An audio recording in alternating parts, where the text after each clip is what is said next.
Metaphysics is the study of nature and the understanding of the reality, always looking for theories and always perceiving and visualizing things in different ways, always thinking outside the box.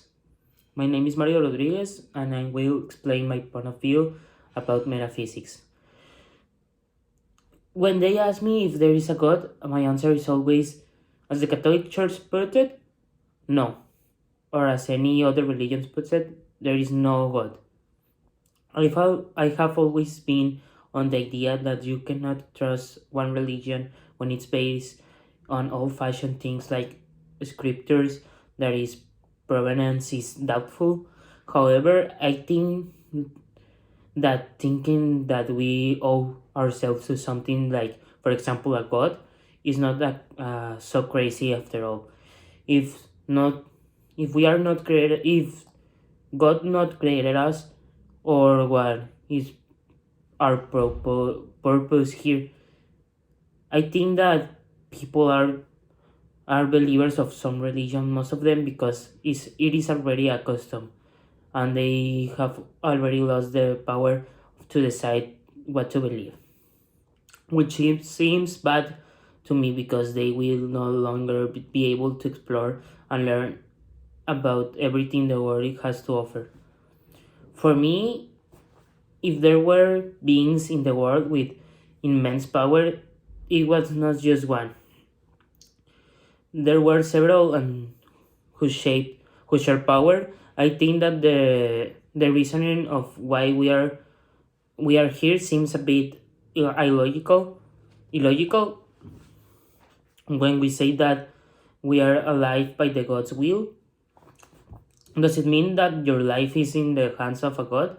It seems unfair and meaningless to me.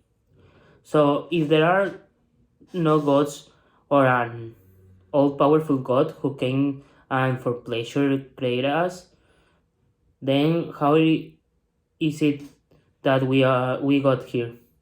There are many theories that if an explosion at the molecular level with the force to create a universe, that no matter how funny this listen, this is one of the most believed theories, the Big Bang theory, because it has been proven with scientific experiments that this is a very legit information. There is also the theory of evolution of Charles Darwin, which for me is one of my favorite theories. It says that living things have always existed, perhaps not as we know them right now, and this is because we are in a continuous evolution of each species. Charles Darwin verified this theory by looking at some animals, seeing that he has some indications that, for example, an animal that is a terrestrial animal has some characteristics of an aquatic animal. The theory of evolution sounds good and everything, but still does not answer my biggest question. What is our reason for being here?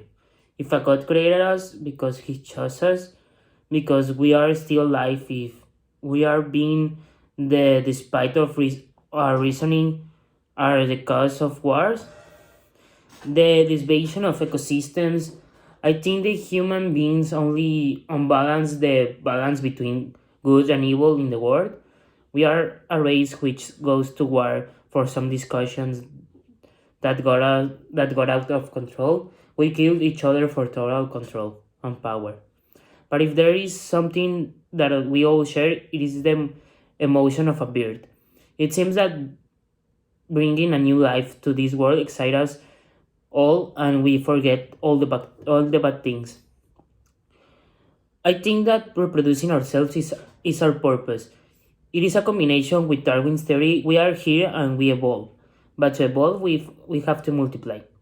But if this is our reason for being, what happens to people who do not want to multiply because they have realized that there are already too many of us?